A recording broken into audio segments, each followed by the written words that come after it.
Welcome back to Retirement News Online. I'm your host, Carrie Osep. So for many pre-retirees, the mortgage question isn't just math, it's of course emotional. And although the idea of entering retirement debt-free feels secure, paying off a home before retirement isn't always the obvious choice. And the right decision depends on how it fits into your overall retirement income plan.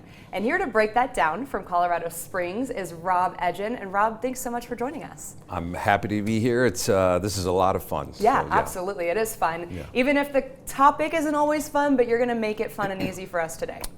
Important topics should still be fun, right? You learn a heck of a lot more if you're enjoying yourself. Absolutely. So let's start here. Rob, how would paying off a mortgage impact a retirement income plan? That's a great question. And at first it seems obvious. It reduces your income needs if you have less debts, so you can make your retirement dollars last longer, or you can spend them on more fun. So it does help with your income needs by going into retirement with less debts, no mortgage. But that's just one part of the equation. If you've got a bucket of money that's producing income for you and that's more than your liabilities cost, it might not always be in your best interest to pay that debt off, to pay that debt down. So it's something that's very specific to your individual needs, but definitely a question that you have to answer before you go into retirement or right as you're getting there. All right. Next question here is, what are retirees giving up by using savings to pay off the loan? Yeah, that's a great question, and it can go some different ways. For one thing, you're giving up your market returns or the growth on your money. If you have $500,000 as an example sitting in an account, there's this really cool math rule out there called the Rule of 72. And it basically says that depending on the interest rate that you're earning, your money should double in X number of years.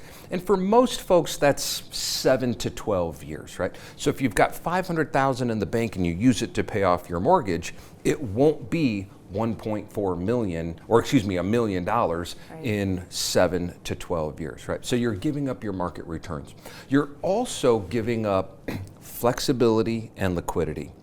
If you take that same $500,000 and you pay off your home and then something bad happens, you don't have money for emergencies, or a good opportunity presents itself, maybe you don't have the money to take advantage of it. So it's important to balance that out with how much flexibility do I need, how much liquidity do I need, because once you pay off your home, there's only two ways to get the money out. You can borrow or you can sell.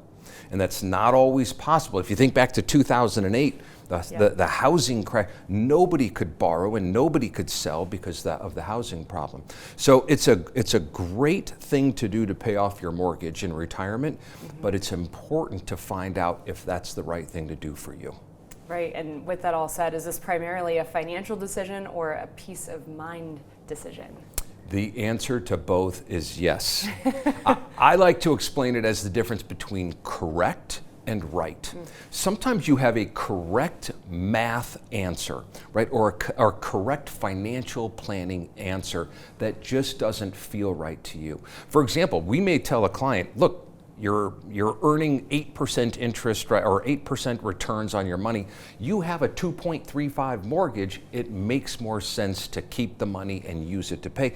But if that doesn't feel right, then it's still not the right thing for the client to do. So we kind of talk through both sides of the equation with clients.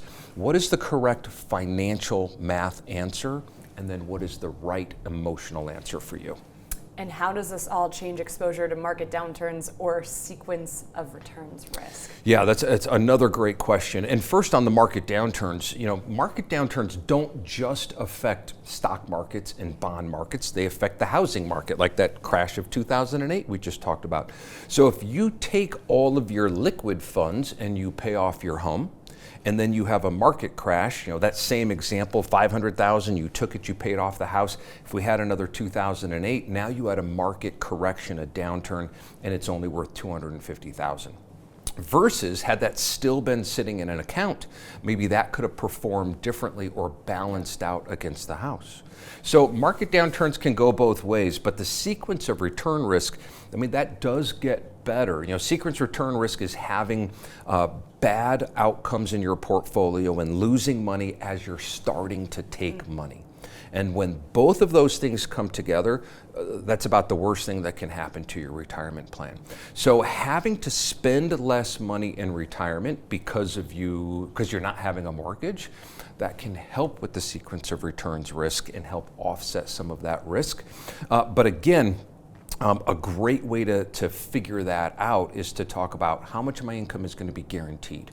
Because if you guarantee things, then you can remove some of that risk in the same way. Yeah, we are taking a deep dive, but we got one more for you. Okay. How does this decision affect, of course, taxes, Social Security timing, and even legacy planning? Yeah, well, depending on where your money is coming from, if you say, you know what, Robert, I just want to pay my house off. Okay, it is what it is. It's the right thing for me. The first thing that we have to figure out is where is that money going to come from? Because depending on the type of account that it comes from, it could really do a number on your taxes for that year. It could also affect your Medicare premiums. You know, there are a lot of things that go into that. So taxes can get pretty chaotic and out of control. You're telling me. If you don't distribute right. Yeah. Okay, so making sure that you do that. And then as far as the legacy planning goes, you know, really clients get to choose what kind of legacy they want to leave for their family. And I would say all families, all folks who have the means should leave some kind of legacy, because my opinion is it's a little bit harder on each generation to retire than it was for the generation before. Things are getting harder, not easier, right? So you have to make that decision and talk it through with a professional. Should my legacy be liquid? Should they get cash? Should it be assets like property? And how do you marry those things together to produce the results that you want? Yeah, so if you have any questions about leaving that legacy, this is your guy. Thank you so much for joining us, and thank you for all the knowledge today. So absolutely, that was a great time. Yeah, and guys, remember you can watch us right here on Retirement News Online. We'll see you next time.